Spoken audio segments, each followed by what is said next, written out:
Avec du retard sur de nombreux constructeurs, Peugeot fait aujourd'hui son entrée sur le segment des SUV.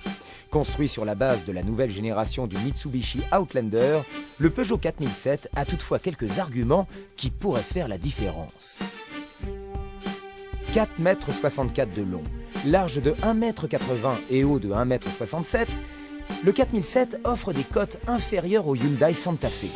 Elles sont plus proches du Chevrolet Captiva, autre SUV 7 places. Même dimension que le Mitsubishi Outlander ou le Citroën C-Crosser dont il partage la plateforme. Il s'en distingue par quelques nuances esthétiques, dont notamment sa calandre qui reprend les standards de la marque avec une imposante prise d'air centrale qui n'en finit plus de faire parler.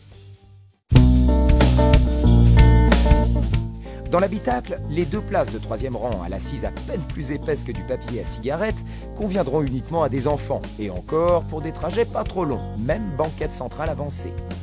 Pour le reste, bravo pour la modularité réelle et particulièrement aisée pour l'habitabilité et le volume du coffre, au haillon s'ouvrant en 2 parties pratiques.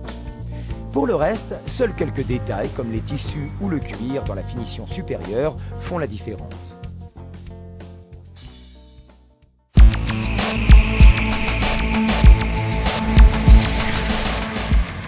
Là où les changements sont plus consistants, c'est pour les dessous. Non pas pour la transmission intégrale à temps partiel, d'origine Mitsubishi sans la moindre modification, mais pour le châssis et le moteur diesel. Avant tout, le 4007 freine fort et longtemps. Le choix des pneumatiques influe également. La raideur des ressorts et le tarage des amortisseurs apportent un vrai plus en confort sur la 4007. PSA a également retouché la direction, mais elle manque encore de centrage à notre goût et reste sensible aux remontées dans la colonne, surtout en 2 roues motrices. Les 156 chevaux et 380 Nm à 2000 tours minute offrent un agrément et des performances bien supérieures à l'Outlander.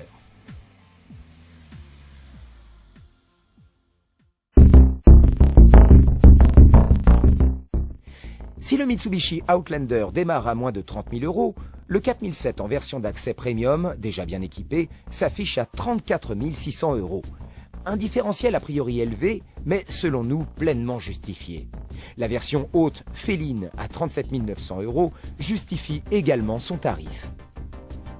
Caradisiac a aimé le moteur 2 litres de HDI, discret et performant, la modularité, aisée, et l'habitabilité et le volume de coffre. Caradisiac n'a pas aimé la 3e rangée de sièges inconfortable et presque inutilisable, et la face avant un peu trop massive.